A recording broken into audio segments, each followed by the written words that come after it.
Saudara, Anda menyaksikan Kompas Bisnis bersama saya Putri Oktaviani. Saat Indonesia dirundung ketidakpastian jenis barang apa saja yang kena kenaikan PPN, Vietnam justru menurunkan PPN.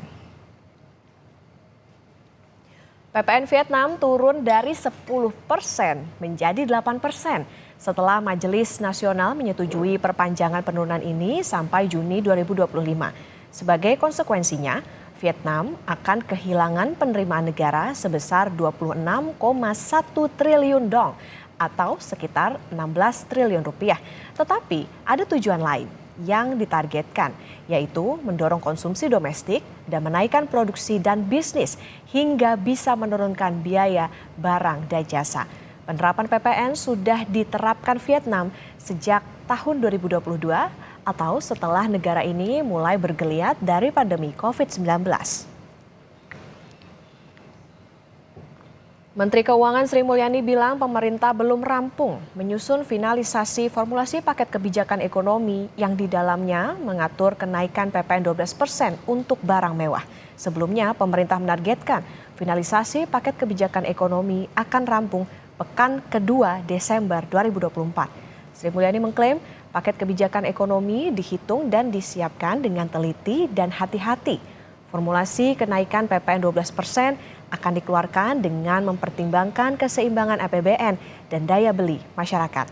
Hal tersebut disampaikan Menkyu dalam konferensi pers APBN Kita Rabu 11 Desember 2024 di kantor Kementerian Keuangan Jakarta Pusat. Sedang memformulasikan secara lebih detail. Karena ini konsekuensi terhadap APBN, terhadap tadi yang disebutkan aspek keadilan, daya beli, dan juga dari sisi pertumbuhan ekonomi perlu untuk kita seimbangkan.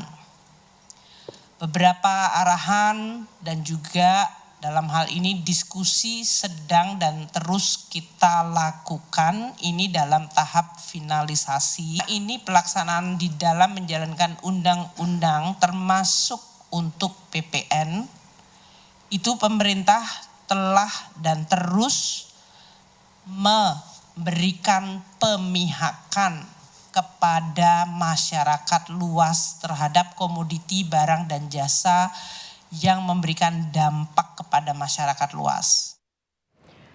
Ditargetkan selesai pekan ini, Saudara, paket kebijakan ekonomi yang di dalamnya mengatur kenaikan PPN 12% untuk barang mewah hingga hari ini belum rampung. Apa dampak klasifikasi kenaikan pajak pertambahan nilai pada barang mewah yang belum juga dirilis pemerintah ke pelaku usaha? Sudah bergabung analis kebijakan ekonomi Asosiasi Pengusaha Indonesia atau APindo, Ajib Hamdani. Pak Ajib, selamat pagi. Selamat pagi, Mbak Okta. Pak Ajib, hingga hari ini kita tahu pemerintah belum mengeluarkan detail dari klasifikasi barang mewah yang PPN-nya naik jadi 12%. Gimana situasi di lapangan saat ini, Pak? Sikap seperti apa yang diambil pelaku usaha saat sekarang ini belum ada nih kepastian kebijakan ekonomi?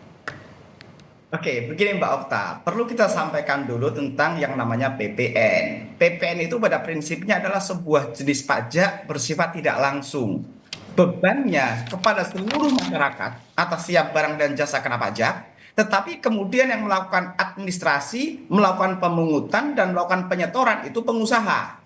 Nah, itu tentang jenis PPN dulu. Nah, kemudian Mbak Okta, kalau kita lihat narasi dari pemerintah ketika ingin menaikkan tarif PPN dari 11% menjadi 12% hanya untuk barang-barang mewah, kita mencatat di sini ada dua hal yang membuat kita confuse, dalam hal ini masyarakat confuse, pengusaha confuse, karena masyarakat menjadi subjek pembayar pajaknya, pengusaha menjadi administrator dan pemungut pajaknya, dan kita lihat pemerintah dalam hal ini juga confuse. Coba kita lihat dari dua hal. Pertama berbicara masalah definisi. Kalau kita melihat ada definisi yang namanya barang mewah, Mbak Okta, sebenarnya sudah ada objek pajak lain yang namanya PPNBM, pajak penjualan atas barang mewah. Makanya kalau kemudian ada narasi, oh ini loh ada jenis-jenis barang mewah dan bahkan contoh-contoh yang ditampilkan, itulah contoh-contoh yang ada di PMK, Peraturan Menteri Keuangan nomor 141 tahun 2021. Itu adalah jenis-jenis dan definisi barang mewah yang sebenarnya dia bukan sekedar menjadi objek PPN, tapi menjadi objek PPNBM. Sekarang kalau kemudian pemerintah kembali mendefinisikan barang mewah untuk PPN, ini berarti ada jenis barang mewah untuk PPNBM, ada barang mewah yang untuk PPN. Jadi sebenarnya pemerintah pun kita lihat dalam hal ini juga cukup confused untuk mendefinisikan mana yang akan dikenakan pajak PPN. Jangan sampai narasi yang dibangun di awal itu PPN naik 12% untuk barang mewah, tapi ujung-ujungnya untuk semua objek yang kena PPN gitu loh. Ini kan yang kena imbas seluruh masyarakat lagi. Itu poin pertama. Poin kedua, ini berbicara masalah tata cara penghitungan dan penyetoran pajak akan jadi problem. Sebagai contoh begini, kalau kita ambil satu contoh misalnya satu jenis barang mewah, misalnya nih rumah mewah. Oke, rumah mewah dipajakin 12% misalnya. Nah, tapi problemnya Mbak Okta, untuk menghitung PPN itu sedikit teknis begini, pajak keluaran dikurangi dengan pajak masukan. Kalau kemudian pajak keluarannya 12%, pertanyaan selanjutnya adalah bagaimana supplier atau turunan-turunan bisnis yang menjadi faktor untuk barang mewah. Contoh, ketika berbicara rumah mewah, orang ketika membangun rumah mewah, di situ ada supplier besi, ada supplier semen, ada supplier ubin misalnya. Loh, ketika terjadi penyerahan barang dan jasa atas besi misalnya, itu masuk PPN 11% atau 12% misalnya. Kalau kemudian masuk definisi 11%, nah ini akan jadi problem di ujung. Berarti pengenaan pajaknya akan menjadi beban yang luar biasa buat pengusaha di ujung. Karena pajak keluaran dia atas 12%, tapi pajak masukan dia 11%. Tapi kalau sisi lain, misalnya, oh ini untuk supplier besi, untuk supplier ubin misalnya, dia dikenakan 12% juga misalnya. Maka menjadi tidak relevan kalau dibilang PPN 12% untuk barang mewah, karena semua unsurnya akan kena PPN. Ini baru satu contoh Mbak Okta. Untuk objek-objek lain yang kemudian akan didefinisikan barang mewah atas 12%, punya problem yang sama. Bagaimana proses penghitungan atas faktor-faktor produksinya? Nah ini yang kita sampaikan Mbak Okta, bahwa sebenarnya ini dalam kondisi yang tidak ideal untuk pemerintah menaikkan tarif PPN. Kenaikan tarif PPN-nya juga sudah menimbulkan polemik tersendiri, karena ini berbicara masalah faktor kekurangan budgeting buat APBN. Di sisi lain, pemerintah akan menghadapi problem ketika mendefinisikan maupun menghitung atas perpajakan yang ada. Ini akan membuat bingung masyarakat, dunia usaha, dan bersifat kontraproduktif terhadap pertumbuhan ekonomi. Padahal kalau kita lihat narasi yang dibangun oleh Bu Sri Mulyani Indrawati, yang dibangun oleh Menteri Keuangan adalah bagaimana kebijakan-kebijakan ekonomi, bagaimana kebijakan-kebijakan fiskal itu harus pro dengan pertumbuhan ekonomi, pro dengan daya beli masyarakat, dan lain-lain. Bahkan sangat menarik juga Mbak Okta, kemudian ketika kita bandingkan, ketika negara tetangga kita yang 10% pajak PPN-nya di Vietnam, tadi disampaikan oleh Mbak Okta, bahkan sekarang untuk menstimulus pertumbuhan ekonomi, mereka menurunkan tarif. Nah ini kan menjadi aneh ketika Indonesia juga mempunyai narasi yang sama untuk mendorong pertumbuhan ekonomi yang eskalatif di tahun-tahun ke depan, itu malah justru pemerintah punya narasi untuk menaikkan tarif PPN. Dan apalagi kalau kita lihat Mbak Okta, bahwa bagaimana proyeksi global ekonomi Indonesia, global itu juga akan tumbuh cenderung slowdown, masuk ekonomi Indonesia. Artinya ekonomi Indonesia ingin tumbuh lebih eskalatif, harus bertumbuh pada ekonomi dalam negeri, harus bertumbuh pada daya beli masyarakat, dan justru jangan diberikan disinsentif fiskal dalam bentuk kenaikan tarif PPN. Ya Pak Ajib, kalau tadi dianggap kondisinya tidak ideal, kemudian juga tadi pengusaha juga bingung, di tengah masyarakat juga bingung soal bagaimana klasifikasi PPNBM, artinya berarti menurut Apindo naikin aja PPNBM-nya yang batasnya 10% itu karena klasifikasinya udah jelas soal barang mewah itu, atau seperti apa Pak Ajib?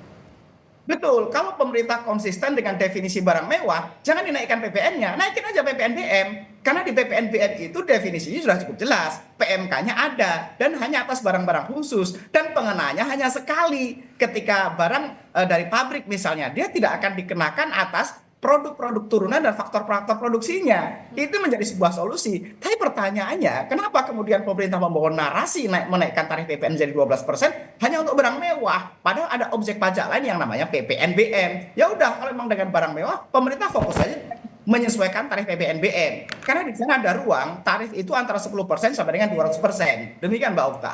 Oke, kalau tadi dianggap bahwa kondisi tidak ideal dan lebih baik naikin PPNBM-nya aja nih daripada pakai narasi naikin PPN, tapi dengan masuk ke PPNBM soal tadi menunggu juga bagaimana klasifikasi barangnya, Pak Ajib, untuk pelaksanaannya berapa lama sih sebetulnya waktu yang dibutuhkan oleh pengusaha, pelaku usaha, mengingat pungutan PPN ini kan berlaku multi stage tax. Tadi juga disebut oleh Pak Ajib soal berjenjang dari pabrik sampai ke konsumen seperti apa. Kemudian belum lagi kita bicara soal sosialisasinya nih yang sekarang juga masih berjalan, tapi di tengah masyarakat kayaknya lagi berisik soal bagaimana nanti ke depannya di 2025 dihadapkan dengan PPN 12%. Oke, secara ekonomi nasional kita lihat supply and demand aja Mbak Okta. Di mana supply kita itu sedang mengalami konstruksi. Ini indikatornya ada di bagaimana PMI manufaktur kita yang juga mengalami konstruksi selama 5 bulan berturut-turut di bawah 50. Artinya indikator ini menjadi petunjuk bahwa kondisi supply kita memang belum dalam kondisi ideal. Kalau berbicara demand, di mana kita terjadi deflasi berturut-turut selama 5 bulan, ini juga menjadi indikator yang tidak terbantahkan bahwa daya beli masyarakat sedang kurang baik-baik saja. Nah, kalau kita lihat Mbak Okta, bagaimana tahun 2025 pemerintah hanya mempunyai ruang fiskal yang begitu sempit untuk bisa menopang daya beli masyarakat. Minimal kalau pemerintah tidak bisa membantu dalam aspek dan kebijakan fiskal untuk menopang daya beli masyarakat, minimal jangan membebani lebih. Itu yang menjadi harapan dunia usaha dan juga masyarakat luas Mbak Okta. Dan kalau kita lihat, bahkan di internal Apindo melakukan survei, 4 dari 10 perusahaan di tahun 2024 ini mengalami stagnasi penjualan. Dan ini menjadi indikator juga bahwa pemerintah harus lebih konsisten untuk mendorong kebijakannya, termasuk kebijakan fiskal yang pro dengan pertumbuhan ekonomi dan pro dengan daya beli masyarakat. Sesuai dengan narasi yang dibangun oleh Bu Menteri Keuangan. Jangan sampai narasinya berbeda, kemudian kebijakannya berbeda. Narasinya ingin pro dengan pertumbuhan ekonomi dan menjaga daya beli masyarakat, tapi insentif fiskalnya diberikan beban yang berat pada masyarakat. Itu yang menjadi harapan dunia usaha, Mbak Okta. Oke. Berarti gini Pak, kalau tadi disebutkan bahwa banyak pelaku usaha yang mengalami stagnasi di tahun ini. Artinya penegasan berarti kapan waktu yang ideal untuk pelaksanaan PPN 12% itu? Karena kan sekarang juga pemerintah masih tetap kekeh nih akan dilaksanakan pada Januari 2025, 1 Januari.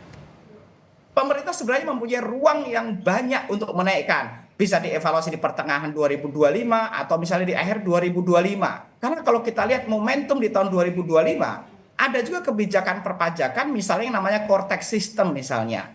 Kemudian bahkan di Komisi 11 kemarin kita dengar masuk prolegnas 2025 juga ada kemungkinan tax amnesty misalnya. Banyak sekali kebijakan-kebijakan fiskal di tahun 2025 yang membutuhkan fokus pemerintah, yang membutuhkan konsentrasi pemerintah untuk bisa menjalankan dengan baik dan sukses. Misalnya udah pemerintah fokus dengan core tax sistemnya, pemerintah fokus dengan administrasinya, sambil kemudian bagaimana melihat daya beli masyarakat sudah kembali membaik. Bagaimana misalnya challenging-nya adalah selama 6 bulan berturut-turut targetnya adalah PMI manufaktur kita sudah mengalami ekspansi misalnya. Itu bisa menjadi sebuah indikator-indikator ekonomi makro yang disepakati di internal pemerintah. Bahwa pemerintah akan memberikan kebijakan fiskal ketika kondisi ekonominya sudah baik. Pemerintah akan memberikan kebijakan fiskal yang memberatkan masyarakat luas ketika memang daya beli masyarakat sudah membaik misalnya. Deflasi sudah mulai berkurang, bagaimana kemudian sekarang problem pengangguran juga masalah. Lebih dari 7 juta pengangguran yang ada di Indonesia. Dan berbicara PPN, Mbak Okta, ini nggak kenal masyarakat miskin, nggak kenal masyarakat menengah, nggak kenal masyarakat atas. Semua penyerahan barang dan kena pajak, barang dan jasa kena pajak kepada seluruh masyarakat, makanya dia dikenakan PPN. Jadi harapan kita Mbak Okta, pemerintah itu memberikan kebijakan fiskal ketika kondisi indikator-indikator ekonomi makronya sudah memperlihatkan dalam kondisi yang tumbuh atau dalam kondisi ekspansif. Demikian Mbak Okta. Oke, kalau dianggap tadi saat kondisinya sudah tumbuh bisa juga tidak harus di 1 Januari, tapi di satu sisi Pak ini kan juga kemarin kita tahu soal bagaimana indeks keyakinan konsumen, artinya ada optimisme di sana, kemudian juga inflasi melandai. Tanggapan Anda seperti apa? Oke, kita lihat gini. Kalau kita lihat narasi yang dibangun oleh Menteri Keuangan, sebenarnya kenaikan tarif PPN lebih kepada kepentingan budgeter, lebih kepada kepentingan untuk mengisi kas keuangan negara. Coba kalau kita lihat Mbak Okta, di bulan November 2024 ini penerimaan negara kita ini memang masih sangat challenging karena hanya sekitar di angka 1.680 triliun atau setara dengan 84%. Perkiraan kita memang akhir tahun 2024 ini istilahnya itu pencapaian penerimaan pajak itu akan mengalami shortfall atau tidak mencapai target. Sekarang kita memang bisa bayangkan ketika 2024 potensi shortfall, potensi tidak mencapai target, tetapi 2025 nanti target pajaknya sudah kembali dinaikkan menjadi 2.100 triliun. Artinya kemudian memang pemerintah harus mencari sumber-sumber penerimaan sehingga potensi penerimaan di 2025 itu menjadi aman. Tetapi saya pikir untuk menaikkan tarif PPN menjadi 12% itu bukan menjadi satu-satunya cara. Masih banyak alternatif-alternatif lain. Misalnya apakah mengevaluasi kembali tax expenditure misalnya. Atau kemudian mengoptimalkan core tax misalnya. Sehingga orientasinya sama untuk menaikkan tax rasio. Tapi caranya adalah pemerintah lebih fokus untuk bagaimana menambah basis data pajaknya, kemudian bagaimana kalau istilah yang umum adalah jangan hanya berburu di kebun binatang gitu. Jangan yang orang sudah bayar pajak kemudian cukup dinaikin tarifnya. Itu saya pikir kontraproduktif dengan pertumbuhan ekonomi secara agregat nanti di tahun 2025. Demikian Mbak Okta. Oke Pak, kita bicara soal yang terjadi di Vietnam tadi juga sudah ada di berita pengantar soal negara ini kan jor-joran nih utak-atik strategi pertumbuhan ekonomi. Bahkan PPN-nya juga diturunin dari 10% jadi 8% supaya biaya barang jasa murah, konsumsinya maksimal, belum lagi juga banyak insentif dari perusahaan yang investasi di sana. Sementara PPN ini kan bikin daya saing bisnis kita tertinggalkah dari Vietnam dengan kondisi yang seperti saat ini? Ada antisipasikah Pak soal ini? Singkat saja Pak Ajib.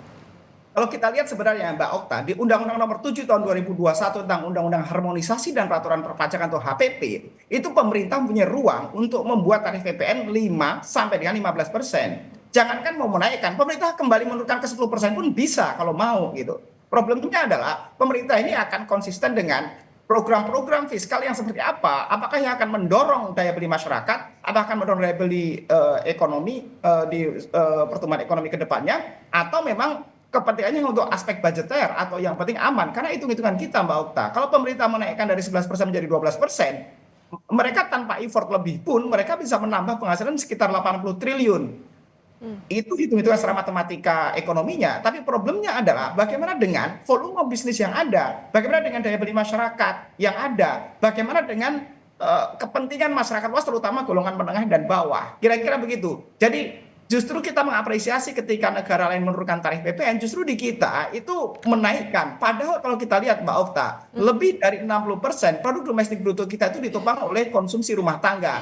Artinya kalau pemerintah bisa mendorong kebijakan fiskal yang pro dengan daya beli masyarakat, saya pikir pertumbuhan ekonomi di tahun 2025 itu kembali bisa atas 5%. Tapi kalau pemerintah membebani daya beli masyarakat, maka 5% tahun 2025 pun akan menjadi sebuah hal yang sangat challenging. Demikian Mbak Okta. Oke, jadi harus dilihat dulu nih pemerintah gimana kemampuan dari masyarakat dalam menaikkan PPN. Kalau misalnya bisa sih dilihat dulu gimana apakah kebijakannya bisa dorong bagaimana konsumsi di masyarakat. Karena tadi konsumsi ini kan juga berdampak begitu pada bagaimana perputaran ekonomi yang bisa berdampak juga pada pertumbuhan ekonomi. Tentu saja sekarang yang kita tunggu adalah bagaimana solusi dari pemerintah. Karena masyarakat bingung, pengusahanya juga lagi bingung nih soal bagaimana paket kebijakannya. Terima kasih analis kebijakan ekonomi Asosiasi Pengusaha Indonesia atau APindo Pak Ajif Hamdani sudah bersama di Kompas Bisnis. Sehat selalu Pak Ajif.